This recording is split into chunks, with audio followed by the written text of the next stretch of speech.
جہاد کی دوسری وجہ بتائی گئی کہ مسلمانوں سے دوسرے جنگ کرنے کے لیے آ رہے تھے، اور اس وجہ سے بِأَنَّهُمْ ظُلِمُوا، اس وجہ سے بھی جنگ کرنے کا حکم دیا گیا مسلمان کو کہ مسلمانوں پر ظلم حد سے زیادہ بڑھ چکا تھا۔ تو جنگ کا، جہاد کا جو حکم دیا گیا ایک سیلف ڈیفینس کے لیے، دوسرا ظلم کو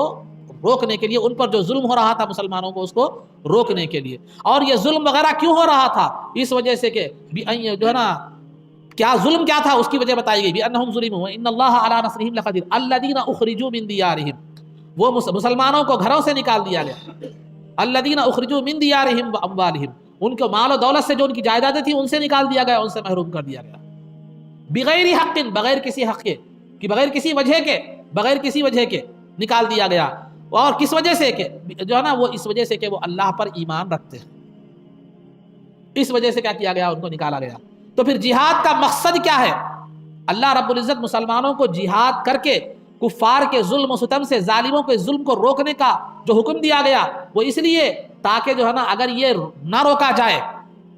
کوسا اگر یہ جو ظالم جو ظلم کر رہے ہیں اگر ان کا ڈیفینس نہ کیا جائے، اگر ان سے جہاد نہ کیا جائے، تو ان کا ظلم اور اضافہ ہوگا، تو اضافہ ہوگا تو کیا نتیجہ کیا نکلے گا؟ لَهُ وَالصَّوَامِعُ وَبِيَعُ وَصَلَوَاتُ وَمَسَاجِدُ يُذْكَرُ فِيهَا اسْمُ اللَّهِ كَثِيرًا۔ اگر ظالم جب ظلم میں حد سے زیادہ بڑھ جائے گا تو نہ مسلمانوں کی عبادت گاہیں محفوظ رہیں گی، نہ غیر مسلموں کی عبادت گاہیں محفوظ رہیں گی، نہ یہود و نصارہ کی عبادت گاہیں محفوظ رہیں گی۔ اس کی مثال آپ آج دیکھ رہے ہیں، اس کا میں زیادہ تبصرہ کرنا نہیں چاہ رہا ہوں۔ تو اسی مقصد کے تحت اس ظلم کو روکنے کے لیے، اس زیادتی کو روکنے کے لیے سیلف ڈیفینس کے طور پر مسلمانوں کو جہاد کا حکم دیا گیا۔ تو بہرحال جب کفار مسلمانوں کو مدینہ منورہ میں بھی چین سے رہنے نہیں دے رہے تھے، بار بار مدینہ والوں کو دھمکیاں دے رہے تھے نکالنے کی وغیرہ، تو سرکار نے ان کو ایک جو ہے نا ان کو ایک دھچک دینے کے لیے، ان کو جو ہے نا ایک تھوڑا سا ہلکا سا سبق سکھلانے کے لیے سرکار دو عالم صلی اللہ علیہ وسلم نے جو ہے نا یہ بات اس وقت کیا، ملک شام سے کفار مکہ کا ایک قافلہ، تجارتی قافلہ آ رہا تھا، تجارتی قافلہ جو ہے نا آ رہا تھا۔ تو تجارتی قافلہ آ رہا تھا تو وہ تجارتی قافلہ کے سردار جو تھا ابو سفیان تھے، جو اس وقت تک ایمان نہیں لائے تھے، تو ابو سفیان تھے۔ تو تجارتی قافلہ ان کی سرکردگی میں، ان کی نگرانی میں آ رہا تھا۔ تو سرکار نے مسلمانوں کو جو ہے نا، مسلمانوں کو حکم دیا کہ تم اس قافلے کا تعاقب کرو، پیچھا کرو، تعاقب کرو، پیچھا کرو،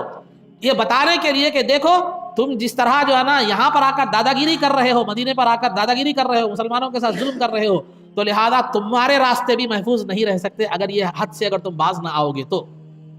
اگر تم سرکشی سے باز نہ آؤ گے تو تمہارے تجارتی راستے بھی محفوظ نہیں رہ سکتے۔ تو لہذا ایک دھچک کے لیے، وہاں کوئی جنگ کا ارادہ نہیں تھا یا کوئی لوٹ مار کا ارادہ ویسا جو نہیں تھا، تو صحابہ نے مسلمانوں کو کہا کہ جاؤ ان کا پیچھا کرو، اللہ چاہے تو تمہیں جو ہے نا فائدہ ہوگا۔ تو لہذا چونکہ جنگ کرنا تھا نا، کچھ جہاد کرنا تھا، تو صحابہ جو جگرو تھا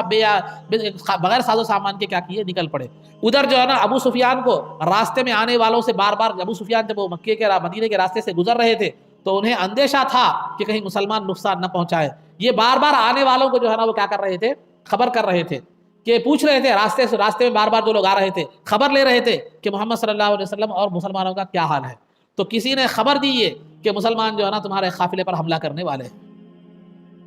قافلے پر حملہ کرنے والے ہیں۔ تو ابو سفیان فوراً جو ہے نا وہ قافلے کی حفاظت کے لیے زمزم غفاری کو جو ہے نا آپ نے، ابو سفیان نے کیا کیا، اس وقت ایمان نہیں لائے تھے، مکے کو بھیجا اور مکے والوں سے کہا کہ دیکھو مسلمان تمہارے قافلے پر حملہ کرنے والے ہیں، جبکہ ایسی کوئی بات نہیں تھی،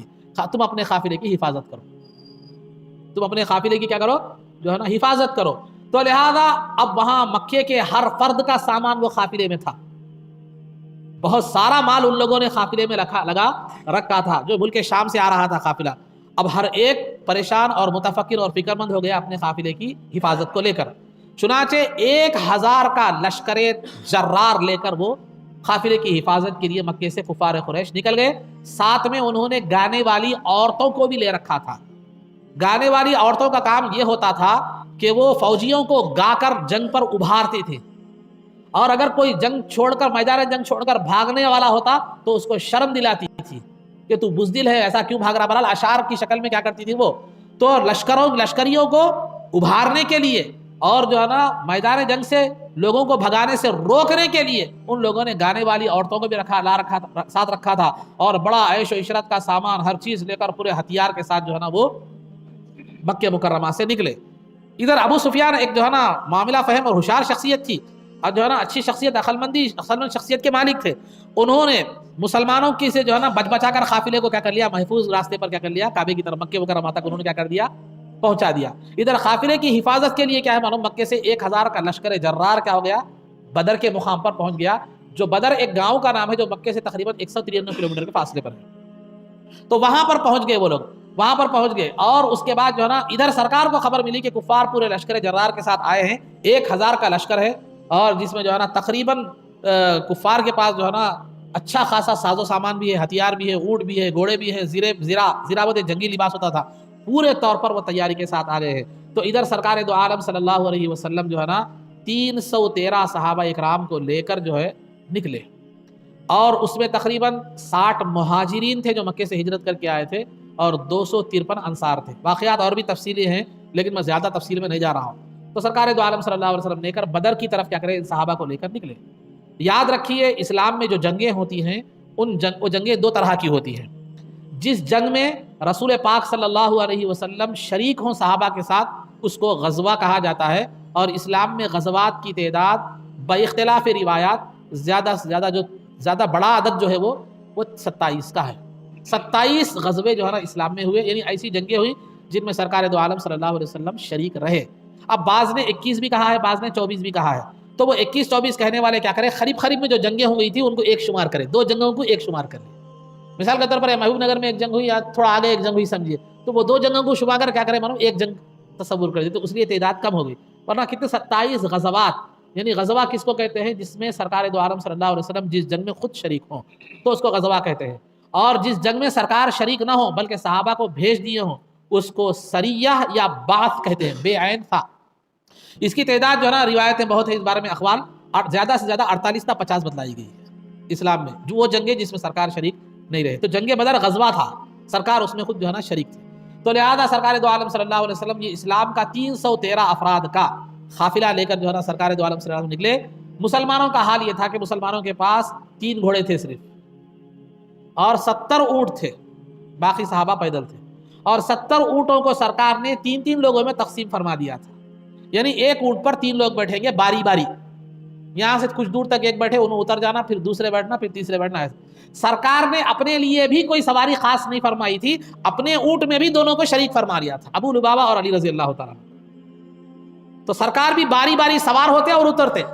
سرکار جب اونٹنی سے اتر کر علی رضی اللہ تعالیٰ بھی اپنے ساتھیوں کو جو تھے 3 شامل تھے ان کو چڑھانے جاتے تو وہ کہتے یا رسول اللہ آپ سواری پر تشریف فرما رہی ہے، ہم چلتے چلیں گے۔ تو سرکار یہ کہہ کر ٹال دیتے تم مجھ سے زیادہ چلنے کے معاملے میں مضبوط نہیں ہو، میں تم سے زیادہ چل سکتا ہوں۔ واقعی سرکار تھے بھی ویسے،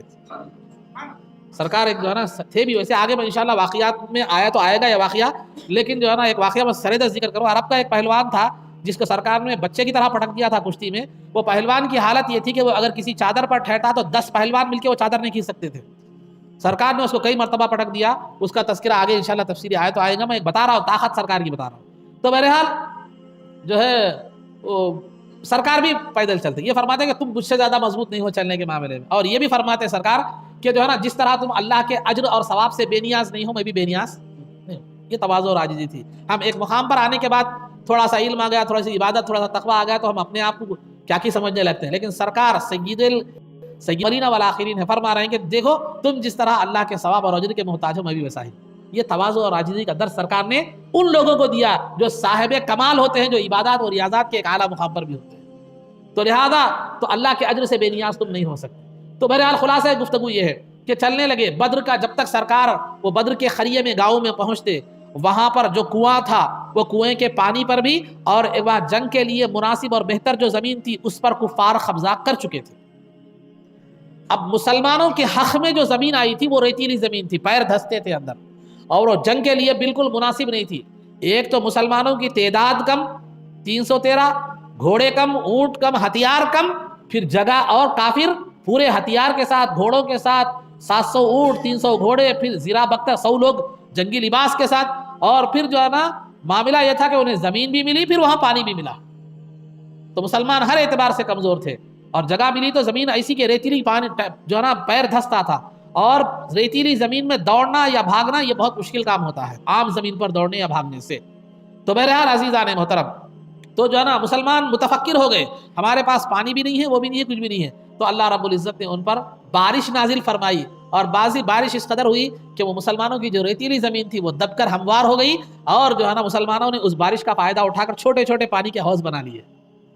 پانی پینے کے لیے، وضو کے لیے وغیرہ وغیرہ حوض بنا لیے۔ اور قربان جائیے سرکار کی تعلیمات اور مسلمانوں کے اخلاق پر کہ کفار پہلے سے وہ کنویں پر قبضہ کر چکے تھے، لیکن اس کے باوجود بھی اگر مسلمانوں کے حوض سے کوئی کفار پانی پینے کے لیے یا کوئی ضرورت کے لیے پانی لینے جاتا تو اسے روکا نہیں جاتا تھا۔ میدان جنگ میں ہے،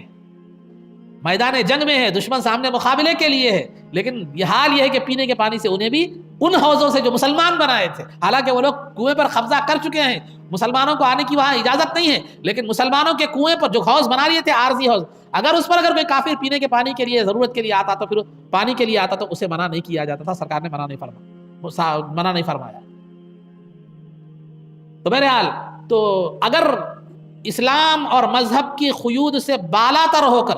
سنجیدگی سے بھی اسلام کی تعلیمات کو سوچا جائے تو کوئی غیر مسلم بھی اسلام کی حقانیت اور اس کے امن و سلامتی کا انکار نہیں کر سکتا۔ یہ جو آج اسلام کے تعلق سے جو بھی باتیں کی جا رہی ہیں، جو خلاف جو باتیں کی جا رہی ہیں، یا تو یہ جاہل ہیں یا تو یہ بغض و عداوت کی عینک سے اسلام کو کیا کرتے ہیں، دیکھتے ہیں۔ تو بہرحال عزیزان محترم، تو اس کے بعد میدان جنگ سے شروع 12 رمضان المبارک کو سرکار مدینے سے نکلے، 17 رمضان المبارک کو کیا ہوا، جنگ ہوئی، جنگ بدر، جو اسلام کے لیے بہت بڑی کامیابی تھی اور ٹرننگ پوائنٹ تھا اسلام کے لیے۔ تو 17 رمضان سے پہلے رسول پاک صلی اللہ علیہ وسلم نے صحابہ کو بتلا دیا کہ ابو جہل یہاں مرے گا، یہ یہاں مرے گا، یہ یہاں مرے گا، یہ مارے گا۔ جنگ کے بعد جب دیکھا گیا تو سرکار نے جس کی لاش جہاں پڑنے کا نشاندہی فرمائی تھی اسے 1 انچ ہٹ کر بھی نہیں گری اسلام۔ اور اس جنگ میں قریش کے بڑے بڑے سردار تھے، لیکن جو ہے نا ابو لہب نہیں تھا،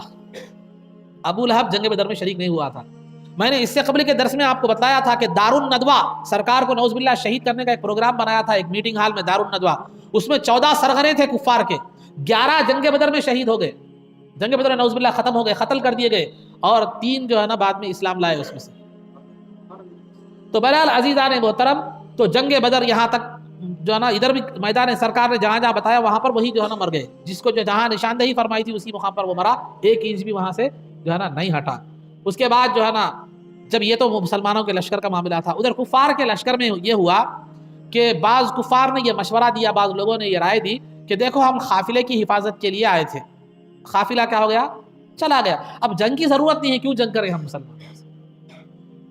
تو کفار کو جو ہے نا ایک تو ان کو غرور تھا، تکبر تھا اپنی طاقت پر اور اپنی جو ہے نا اس پر، اور اپنے ہتھیار پر اور اپنی جو ہے نا اس پر ساز و سامان پر۔ دوسرا، شیطان ایک نجدی بوڑھے کی شکل میں آیا، جیسا دار الندوہ میں آیا تھا، اس سے پہلے میں دار الندوہ میں آ کر مشورہ دیا تھا سرکار کو شہید کرنے کا، شیطان نجدی بوڑھے کی شکل میں آیا، آ کر کہا، قرآن اس کو یوں بیان کرتا ہے، لا غالب لکم اليوم من الناس انی جار لکم، ارے ڈر رہے کیا، آج تم پر کوئی غالب نہیں ہو سکتا، مسلمان تو مٹھی بھر ہیں، بے سر و سامان ہے، تمہارا تو پورا ساز و سامان تمہارے ساتھ ہے، سمجھے، تمہارے پاس پورا ہتھیار موجود ہے، لا غالب لکم اليوم، آج تم پر کوئی غالب آنے والا نہیں ہے، فتح تو تمہاری ہی ہے، کامیابی تو تمہاری ہے، اور ساتھ میں ساتھ انی جار لکم، میں تمہارے ساتھ ہوں، میں تمہارا ساتھ دوں گا۔ یہ شیطان نے کیا کیا، جنگ پر کیا کیا، ورغلایا، کس کو، کفار مکہ، جو ایک آواز اٹھ رہی تھی اس میں واپس جانے کی وہ بھی ختم ہو گئی۔ اب اس کے بعد جنگ کا وقت آیا، سرکار کے ایک اونچے ٹیلے پر ایک مقام پر سرکار کا خیمہ بنا دیا گیا تھا، یعنی ایک ڈیرا ڈال دیا گیا تھا جہاں سے پورے میدان کا نظارہ نظر آتا تھا۔ تو سرکار دو عالم صلی اللہ علیہ وسلم نے جنگ کے آغاز سے پہلے اللہ کی بارگاہ میں دعا فرمائی کہ اے اللہ، جو ہے آج یہ مٹھی بھر مسلمان تیرے کلمے کی سربلندی کے لیے یہاں پر جمع ہوئے ہیں، اگر یہ جو ہے نا شہید ہو جائیں تو پھر روئے زمین پر تیرا نام لینے والا نہیں رہے گا، انہیں فتح و کامرانی سے ہمکنار فرما۔ تو اللہ رب العزت نے سرکار کی دعا کو مقبول فرمایا، پہلے 1000، پھر اس کے بعد 3000، اس کے بعد 5000 فرشتے اللہ رب العزت نے مسلمانوں کی مدد کے لیے بھیجے۔ کفار کی تعداد 1000 تھی، مسلمانوں کی تعداد 313 تھی، اب یہ بھیجے گئے فرشتے کتنے تھے، تقریباً 9000۔ اتنے فرشتوں کو بھیجنے کی کیا ضرورت تھی، ایک سوال پیدا ہوتا ہے، اتنے فرشتوں کو بھیجنے کی کیا ضرورت تھی؟ تو اتنے فرشتوں کو بھیجنے کی ضرورت اس لیے پڑی کہ شیطان اپنے چیلوں کے ساتھ سراقہ بن مالک کی شکل میں خود تھا، اور قبیلہ بنو مدلج کے مردوں کی شکل میں اپنے چیلوں کو لے کر میدان جنگ میں مسلمانوں کے خلاف اترا تھا۔ شیطان کی سراقہ بن مالک کی شکل میں اترا تھا، اور دوسرے اس کے چیلے قبیلے بنو مدلج کے مرد آدمیوں کی شکل میں جو ہے نا اترے تھے. تو لہذا ایک لشکر انسانوں کی شکل میں لشکر لے کر مسلمانوں کے مخالفت میں کیا ہے شیطان اترا تھا. تو اللہ رب العزت نے اس کے مقابلے میں فرشتوں کو اتارا, اور فرشتے بھی انسانوں کی شکل میں آئے تھے اور زیرہ وغیرہ پہنے ہوئے تھے. بعد میں جنگ کے بعد جبریل امین جو ہے نا سرخ لباس پہن کر سرکار کی بارگاہ میں حاضر ہوئے اور اجازت لے کر پھر واپس چلے گئے. تو جو ہے نا سرخ جو ہے نا فرشتے بھی انسانوں کی شکل میں آئے تھے. روایتوں میں آتا ہے کہ فرشتے پیلا عمامہ بندھے ہوئے تھے تاکہ دیکھ کر مسلمانوں کو خوشی ہو اس رنگ سے. بعض روایتوں میں سفید کا بھی ذکر آتا ہے, بعض روایتوں میں کالے کا بھی ذکر. اور مسلمانوں کا بیان ہے, مجاہدین جو صحابہ تھے جنگ بدر میں شریک, ہم جب کسی دشمن کو مارنے کے لیے تلوار اٹھاتے اس کی طرف حملہ آور ہوتے تو ایک غیب سے ایک جو ہے نا اس پر حملہ ہو جاتا اور وہ لاش بن کر ڈھیر بن کر پڑا ہو جاتا. اور مسلمانوں کی ضرب جو لگتی تو وہ ایک چیر جانے کا نشان ہوتا تھا, لیکن فرشتوں کی ضرب جہاں لگتی وہاں داغ کی کیفیت ہوتی تھی. تو بہرحال اس طرح جو ہے نا فرشتوں نے جنگ بدر میں مسلمانوں کا جو ہے نا ساتھ دیا. اللہ رب العزت کی مدد آئی, شامل حال ہوئی اور مسلمانوں کو فتح و نصرت نصیب ہوئی اور مسلمانوں کو فتح یابی نصیب ہوئی. اور جو ہے نا اس کے بعد اللہ سرکار دو عالم صلی اللہ علیہ 70 کفار بڑے بڑے سرغنے وہ ختم ہو گئے اور 70 کو قید کر لیا گیا اور 14 مسلمان اس جنگ میں شہید ہوئے. اور سرکار دو عالم صلی اللہ علیہ وسلم نے اپنی عادت کے مطابق 3 روز وہاں پر قیام فرمایا. 3 روز قیام فرمایا کہاں, میدان بدر کے علاقے میں. 3 روز قیام فرمانے کے بعد جو ہے نا کفار کی جو لاشیں تھیں ان کو کنویں میں پھینکنے کا حکم دیا. جب کنویں میں لاشوں کو پھینکا گیا تو سرکار دو عالم صلی اللہ علیہ وسلم نے کنویں میں جا کر ان کفار کی لاشوں سے مخاطب ہو کر فرمایا, کیا فرمایا, حل وجدتم ما وعد ربکم حقا. بخاری جلد ثانی میں یہ روایت بھی موجود ہے کہ سرکار نے وہ بدر کے کنویں میں جو کفار کی لاشیں ڈالی گئی تھی ان سے خطاب کر کے سرکار نے فرمایا, حل وجدتم ما وعد ربکم حقا. اللہ نے تم سے جو عذاب کا وعدہ فرمایا تھا کیا تم نے اس کو حق پایا؟ تو صحابہ نے عرض کیا کہ یا رسول اللہ جو ہے نا یہ تو مردے ہیں کفار کے, یہ کیا آپ کی بات کو سن سکتے ہیں؟ تو سرکار نے فرمایا وہ تم سے زیادہ سنتے ہیں.